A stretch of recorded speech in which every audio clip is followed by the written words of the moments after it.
जीनादन असां हिन वक़्तु कंडियारो में मौजूदु आहियूं। असां सखर खां मोरो ताईं सफ़रु कयोसीं ऐं गुज़िरियल बरसातुनि खां पोइ लाॻीतो नेशनल हाईवे जे ब्लॉकेज जूं ख़बरूं अची रहियूं। अॼु असां जॾहिं सखर खां मोरो ताईं जो सफ़रु कयोसीं त उन सफ़र में इंतिहाई घणियूं मुश्किलातूं साम्हूं आयूं। अव्हांखे ॿुधायूं त सखर खां जॾहिं राणीपुर ताईं पहुचिजे थो त रोड स्मूथ आहे ऐं आसानी सां माण्हू उतां अची सघे थो, पर जॾहिं राणीपुर क्रॉस कजे थो त पोइ मोरे ताईं मुख़्तलिफ़ हंधनि ते रोड जेको आहे उहो डैमेज थियल आहे, किथे पाणी बीठल आहे, किथे खॾा पइजी विया आहिनि त किथे कहिड़ो मसइलो आहे। ऐं राणीपुर खां वठी मोरे ताईं ट्रैफ़िक इंतिहाई सुस्त रफ़्तारी जो शिकार आहे।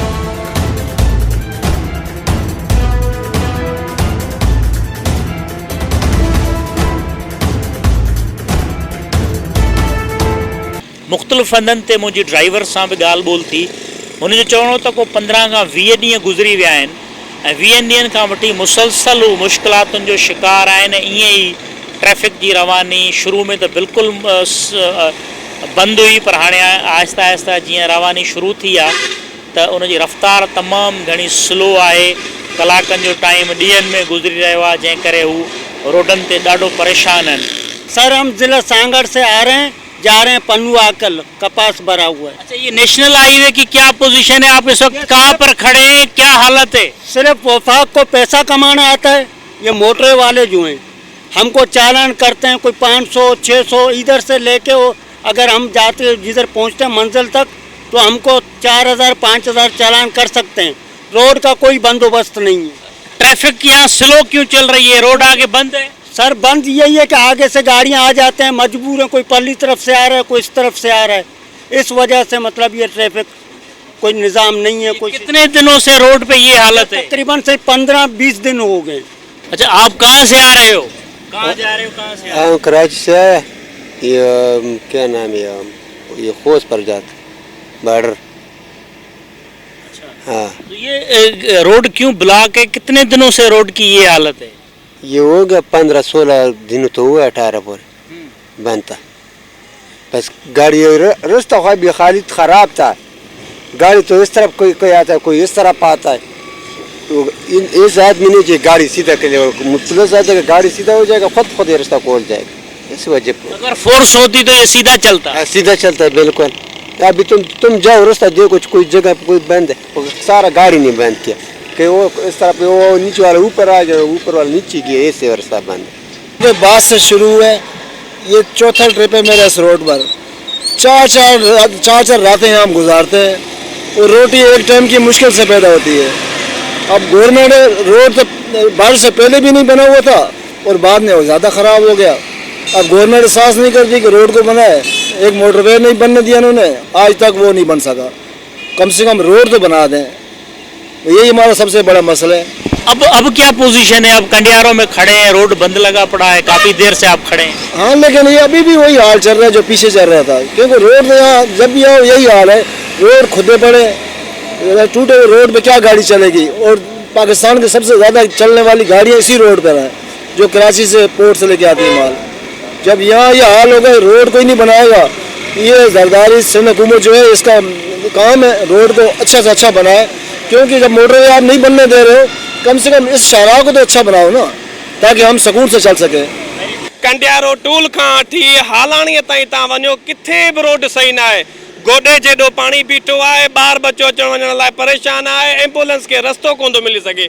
एॾी घटिया इंतज़ामिया आहे तव्हांजी कंडियारे जी, नेशनल हाईवे ऐं मोटरवे वारनि जी का बि इंतज़ामिया सही न आहे। त नेशनल हाईवे ते ईअं ई रोड बंदि हूंदो आहे? न साईं, कोन हूंदो आहे। सिर्फ़ु ग़लति इंतज़ामिया जे करे थियो आहे सभु कुझु। तव्हां वञो अॻिते ॾिसो, चाचक खां हितां तव्हां थोरो आॾो आहे CNG क्रॉस कंदो त तब बि रोड डैमेज थी वियो आहे। उते पथर लाराया विया त तब बि रोड सही न आहे। मोटरवे वारनि पथर मथां पथर लाराईंदा पिया वञनि पाणीअ में, पोइ पाणी मथे अची पियो वञे। सो को बि माना डिसिप्लिन न आहे, न पाणी था कढाए सघनि, न रोड क्लियर था कराए सघनि। घटि में घटि हे 3 महीना ये ट्रैफिक मसलसल आहे। ऐं हे ट्राले वारा, कारुनि वारा जेके बि आहिनि, आम शहरी माण्हू सही अची वञी कोन थो सघे। क्या मसला है? आप गाड़ी पे कहाँ जा रहे हैं? कितनी देर से यहाँ खड़े हैं? ड्राइवर हैं जी, ये जो 1 कलाक का सफ़र है ना, ये पूरे दिन का बन गया है।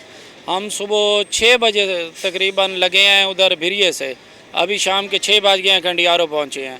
सारा रोड नाके से, रोड के ऊपर पानी है, इधर कोई देखभाल नहीं है। सुबह 6 बजे आप भिरिया से चले, कंडियारों में पहुँचे तो शाम हो गई। शाम हो गई है, कोई रोटी का वसाइल नहीं है, हम भूखे मर रहे हैं। पता नहीं हुक्मरान किधर गए हैं। सिंध वालों से अपील है कि जल्दी ये रोड का हल करें। ये रोड बंद है, हलानी में पानी है, कंडियारो सारा बंद है और कोल्डी गंभीर भी बहुत नाकिस रास्ता है। हम परेशान हैं। ये पुलिस वाले भी इधर कोई बंदोबस्त नहीं है, पता नहीं क्या वजह है। ये जितना जल्दी हो सके ये इसका मसला हल किया जाए। कंडियारों में आपको कितनी देर हो गई यहाँ पर? तकरीबन 4-5 घंटे हो गए इधर खड़े हुए। अच्छा, कहाँ से आप आ रहे हो? हम कराची से आ रहे हैं।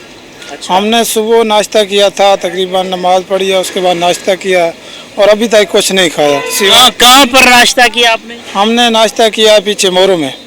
मोरो में नाश्ता किया? जी हाँ, मोरो में नाश्ता किया और अभी शाम हो गई है। इधर शाम हो गई है, इतना रश है। मोरो से कंडियारे पहुँचते पहुँचते सुबह से शाम हो गई। जी हाँ, इतनी जलीलो ख्वारी हो रही है बस। तो अभी क्या कह रहे हैं? बंद है बस? जी, रास्ता बंद है, क्या करें जी, खड़े हैं। कितने दिनों से ऐसा चल रहा है रोड? हमें 3 दिन हो गए हैं रास्ते में। कहाँ से चले हो 3 दिन? कराची से। कराची से कंडियारो पहुँचने में आपको 3 दिन लग 3 गए। दिन लग गए, 3 दिन लग गए। तो आगे आप मंजिल तक कब पहुँचोगे? ये पता नहीं, जब रास्ता खुलेगा पहुँचेंगे। हाँ सूफी साहब, कहाँ से आ रहे हो, कहाँ जा रहे हो? कराची से आ रहा है, लाहौर में जा रहा है। तो कितने घंटे लग गए हैं यहाँ पर? लाहौर वाले मुझे फ़ोन कर रहे हैं, बोले जल्दी पहुँच जाना। इधर हम जल्दी जा रहे हैं, अभी रास्ते में जो है ना, बोले 24 घंटे में मुझे माल पहुँचा के देना है। हाँ, तो कितने घंटे हुए अभी? हमारे को 24 घंटे इधर ही ख़त्म हो गए। कंडियारी में कराची से लेके इधर तक 24 घंटे ख़त्म हो गए। कराची से कंडियारो तक आपको 24 घंटे लग गए? हाँ, 24 घंटे लगे। तो आगे लाहौर तक कितने घंटे लगेंगे? 24 घंटे और लग जाएंगे। अगर यहीं से अभी निकल जाएगी, अगर ज़्यादा टाइम हो सकते ज़्यादा भी लग जावे, 36 घंटे भी लग जावे। कंडियारो में कितने घंटों से खड़े हो आप? ये तकरीबन हमारे को घंटा हो गया, इधर उधर से लेके इधर तक, पुल से लेके यहीं तक है बस। इधर बंद खड़े हो? बंद खड़े हुए हैं। ये कहाँ तक रोड खराब है? कंडियारो मोरो कहाँ तक? मोरो से लेके ना मतलब कोल्डी कबीर तक सारा रास्ता खराब है। ये रोड की कितने दिनों से ये हालत है? कम से कम 22-23 दिन हो गए।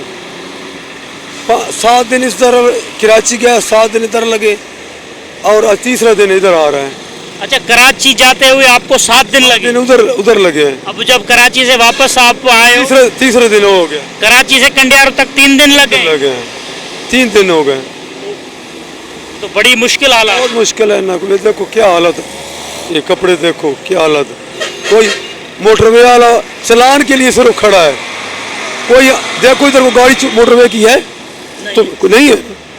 कितनी गाड़ियां मोटरवे, चलान जिधर हो चलान भी चलान करता है, लेकिन ये इधर नहीं है, रास्ता नहीं खुलवाने नहीं आता बिल्कुल। हिन रोड ते असांखे जेके वॾियूं कोचिस आहिनि, वैन्स आहिनि, मुसाफ़िर जेके कोचिस आहिनि उहे घटि नज़र आयूं। ॿुधायो वञे पियो त उहे नेशनल हाईवे जे बजाए मोरे खां अॻितां अल्टरनेट रस्ता जेके आहिनि उहे अख़्तियार करे रहियूं आहिनि। कुझु महराण हाईवे जे तरफ़ खां गाॾियूं वञनि पियूं, कुझु ॿियनि रस्तनि खां नेशनल हाईवे ते मुसाफ़िर गाॾियूं जेके आहिनि उहे घटि हलनि पियूं। वॾियूं जेके गुड्स ट्रांसपोर्ट आहिनि उहे हिन रोड ते घणियूं हलनि थियूं, पर इंतिहाई मुश्किलात जेका आहे उहा हिन रोड ते सफ़र में नज़र अचे पई। ख़ुदि असां उन मुश्किलात खे पाण जॾहिं सफ़र कयोसीं त महसूसु कयोसीं, ॾिठोसीं त मिंटनि जो सफ़र कलाकनि में ऐं कलाकनि जो सफ़र ॾींहंनि में जेको आहे उहो घुरिजे।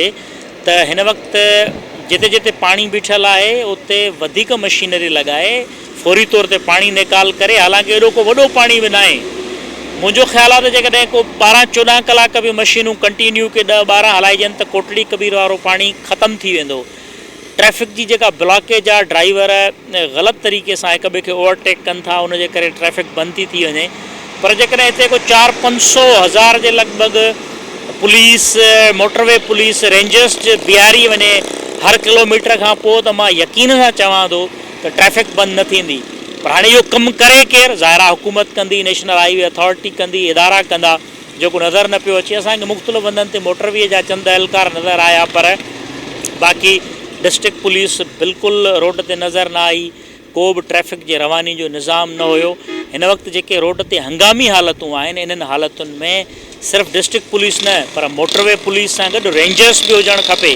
जेसीं ताईं रोड मुकमल तौर बहाल थी, रवानी मुकमल तौर ते नथी बहाल थिए, तेसीं ताईं फोर्सिस खे हिन रोड ते बीहारियो वञे ताकी माण्हू मुश्किलातुनि जो शिकार जेके आहिनि उन्हनि खे का आसानी जेका आहे उहा मिली सघे। कैमरामैन सलाउद्दीन ऐं ड्रोन ऑपरेटर अली जान सां गॾु जान मोहम्मद महर, KTN news, national highway Kandiaro.